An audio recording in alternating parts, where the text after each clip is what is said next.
আপনি কি জানেন ইন্ডাস্ট্রির বড় বড় মোটরগুলো কিভাবে কন্ট্রোল করা হয়, অথবা এত শক্তিশালী ক্রেন এবং কনভেয়ার বেল্টের ইলেকট্রিক্যাল কম্পোনেন্টগুলো কিভাবে সুরক্ষিত রাখা হয়? যে বৈদ্যুতিক ডিভাইসটি এগুলোকে সুরক্ষিত রাখে তাকে বলা হয় ম্যাগনেটিক কন্ডাক্টর।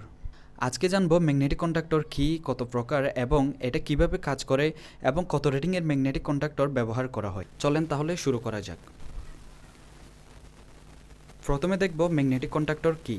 ম্যাগনেটিক কন্ডাক্টর হলো এমন একটি ইলেকট্রোমেকানিক্যাল সুইচিং ডিভাইস যা তড়িৎ চৌম্বক শক্তি ব্যবহার করে কোনো একটা লোডকে চালু বা বন্ধ করতে পারে। মূলত থ্রি ফেজ মোটর, হিটার এবং পাওয়ার প্যানেলগুলো অনেক হাই কারেন্ট ইলেকট্রিক্যাল লোড হওয়ার কারণে দূর থেকে অন এবং অফ করতে হয়। এক্ষেত্রে ম্যাগনেটিক কন্ডাক্টর ভালো মতো ব্যবহার করা যায়, কারণ কোনো একটা সুইচ দিয়ে যদি কোনো একটা লোড, ভারী লোড অন অফ করে, তখন এখানে শর্ট সার্কিট হওয়ার বা বৈদ্যুতিক স্পার্ক হওয়ার সম্ভাবনা অনেক বেশি থাকে। এছাড়াও সুইচটি অতি লোডের কারণে পুড়ে যেতে পারে। এক্ষেত্রে শক্তিশালী ম্যাগনেটিক কন্ডাক্টর ব্যবহার করে থাকে। তাছাড়াও বিভিন্ন লজিক্যাল কারণ, যেমন একটা ইন্ডাস্ট্রিতে যদি 3টা মোটর থাকে, একটা মোটর চালু করে 15 মিনিট চলার পর আরেকটা মোটর অন হবে এবং ওইটা 15 মিনিট চলার পর আরেকটা মোটর অন হবে। এইসব ক্ষেত্রে লজিক্যাল কাজগুলোর ক্ষেত্রে ম্যাগনেটিক কন্ডাক্টর খুব ভালো মতো ইউজ করা যায়। ম্যাগনেটিক কন্ডাক্টরে থাকে NO এবং NC, এগুলোকে অক্সিলারি কন্ট্যাক্ট বলা হয়। এগুলোর সাহায্যে কোনো একটা লজিক্যাল কাজ খুব সহজেই করা যায়। এরপর দেখি ম্যাগনেটিক কন্ডাক্টর কোথায় ব্যবহার করা হয়। থ্রি ফেজ মোটর কন্ট্রোলিংয়ে ম্যাগনেটিক কন্ডাক্টর ব্যবহার করা হয়। এছাড়াও ফরওয়ার্ড রিভার্স মোটর এবং স্টার ডেল্টাতে ব্যবহার করা হয়। ইন্ডাস্ট্রিয়াল লাইটিংয়ের ক্ষেত্রে অনেকগুলো লাইটিং কন্ট্রোল করতে ম্যাগনেটিক কন্ডাক্টর ব্যবহার করা হয়। হিটার এবং হিটিং সিস্টেমে ব্যবহার করা হয়। ইন্ডাস্ট্রিয়াল অটোমেশনে ব্যবহার করা হয়। এছাড়াও এসি এবং কম্প্রেসর কন্ট্রোলিংয়ে ব্যবহার করা হয়। এরপর দেখি ম্যাগনেটিক কন্ডাক্টরের অংশসমূহ। ম্যাগনেটিক কন্ডাক্টরের প্রধান অংশ 4টি: একটা main contact, auxiliary contact, electromagnetic coil এবং মেকানিক্যাল মেকানিজম। মেইন কন্ট্যাক্ট এখানে পাওয়ার ইন হয় এবং আউট হয়। অক্সিলারি কন্ট্যাক্টে NO এবং NC থাকে, এটাই মূলত লজিক্যাল ফাংশনগুলো এবং কন্ট্রোল এর কাজ করে থাকে। ইলেকট্রোম্যাগনেটিক কয়েল যেটা থাকে, এখানে যখন বিদ্যুৎ সংযোগ দেওয়া হয় এর ভিতর একটা ইলেকট্রোম্যাগনেটিক ফোর্স তৈরি হয় এবং যার কারণে ম্যাগনেটিক কন্ডাক্টর চালু হতে পারে। মেকানিক্যাল মেকানিজম, এটা মূলত কোর থাকে। এখানে দুটো অংশ থাকে, একটা ফিক্সড কোর এবং একটা মুভেবল কোর। যখন ম্যাগনেটিক কন্ডাক্টরের ভিতরে কয়েলে যখন পাওয়ার দেওয়া হয়, তখন ম্যাগনেটিক কন্ডাক্টরে একটা চৌম্বক তৈরি হয়। ওই চৌম্বক ক্ষেত্রের কারণে এই কয়েলে চৌম্বক ক্ষেত্র তৈরি হয়। এই চৌম্বক ক্ষেত্রের কারণে কোরটি নিচের দিকে দেবে যায়, যার কারণে ম্যাগনেটিক কন্ডাক্টরের মেইন কন্ডাক্টটি চালু হয়ে যায় এবং এখানে যে NO থাকে, NOটা NC হয়ে যায়, অর্থাৎ নর্মালি ক্লোজড হয়ে যায়, এবং NCটা NO হয়ে যায়। ম্যাগনেটিক কন্ডাক্টরের অংশসমূহ এখানে দেখানো হলো। ম্যাগনেটিক কন্ডাক্টরে এখানে প্রথমে থাকে লাইন 1, লাইন 2 এবং লাইন 3। এখানে মূলত 3 ফেজ ইন হয় এবং T1, T2, T3 দিয়ে 3 ফেজ আউট হয়। এছাড়াও এখানে কয়েলে পাওয়ার দেওয়ার জন্য A1 এবং A2 আছে। A1-এ আমরা সিঙ্গেল ফেজ পাওয়ার দিব এবং A2-তে নিউট্রাল কানেকশন দিব। এছাড়াও এখানে থাকে অক্সিলারি কন্ট্যাক্টে NO এবং NC থাকে। সাধারণত ম্যাগনেটিক কন্ডাক্টরে একটা NO এবং একটা NC থাকে।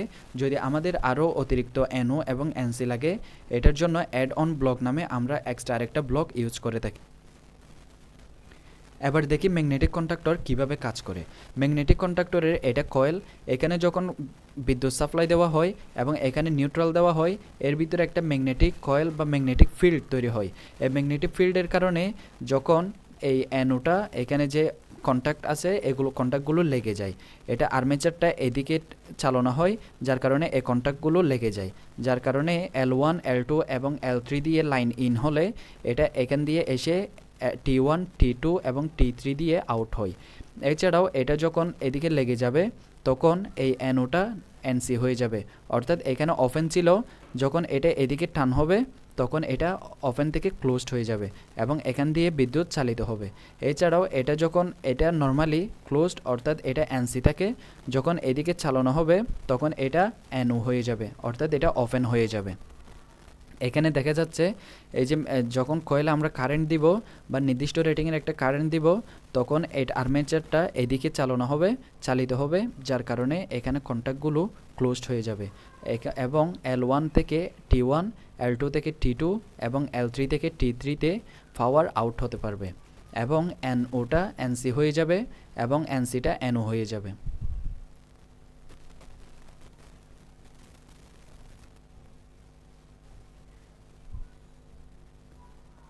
এটা নর্মালি যখন ম্যাগনেটিক কন্ডাক্টর অফ থাকে তখন, এবং এটা যখন ম্যাগনেটিক কন্ডাক্টরের কয়েলে কারেন্ট প্রবাহিত হয়, অর্থাৎ ম্যাগনেটিক কন্ডাক্টর যখন অন থাকে।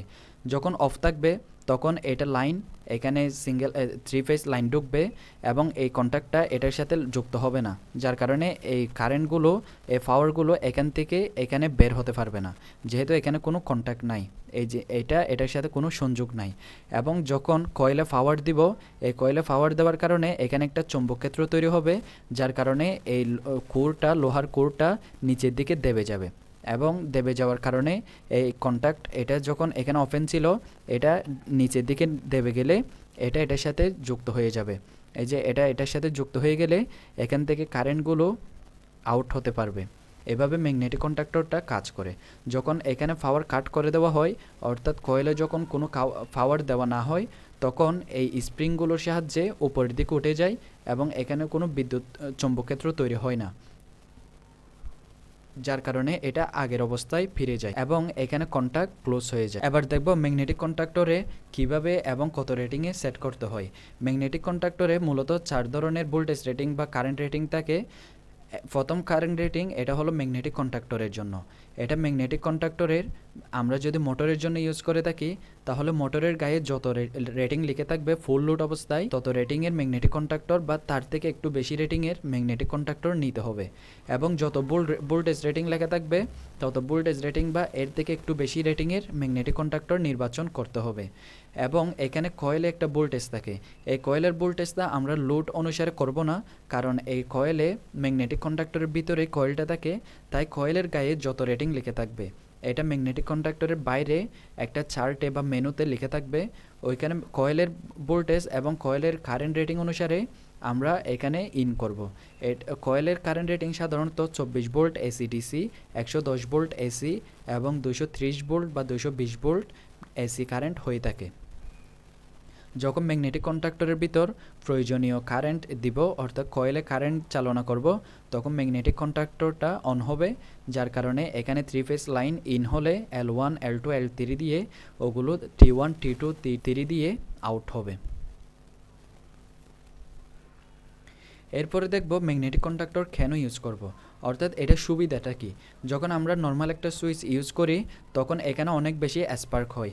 এটা সাধারণত 5 এম্পিয়ার বা 6 এম্পিয়ার এরকম ইউজ করি, এর থেকে বেশি করলে এটা স্পার্ক হয় এবং নর্মালি সুইচটা জ্বলে যেতে পারে এবং লোড নষ্ট হয়ে যায়, যার কারণে আমরা ম্যাগনেটিক কন্ডাক্টর ইউজ করি।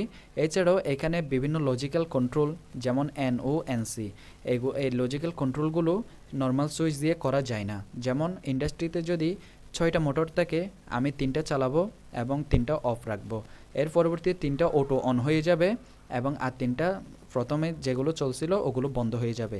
এরকম লজিক্যাল কন্ট্রোলগুলো ম্যাগনেটিক কন্ডাক্টর দিয়ে করা যায়।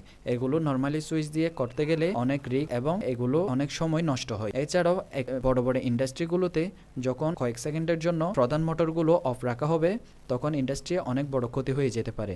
এরকম ক্ষতি থেকে এড়ানোর জন্য সাথে সাথে ম্যাগনেটিক কন্ডাক্টরের মাধ্যমে মোটরগুলো অন অফ হয়। এছাড়াও ম্যাগনেটিক কন্ডাক্টরের মাধ্যমে আমরা স্পার্কবিহীন লোড অন অফ করতে পারি। এছাড়াও হাই কারেন্ট লোড সহজে অন অফ করা যায়, রিমোট কন্ট্রোল করা যায় এবং মোটর স্টার্টিং স্টপিং খুব সহজেই স্মুথলি করা যায়।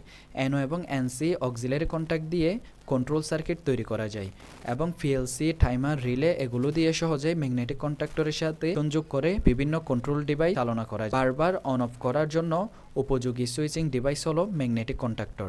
ইন্ডাস্ট্রিয়াল কন্ট্রোল প্যানেলে এগুলো সহজভাবে কানেকশন দেওয়া যায় এবং সহজেই ব্যবহার করা যায়। এছাড়াও তাহলে আজকে এতটুকুই। ভিডিওটা ভালো লেগে থাকলে লাইক করবেন।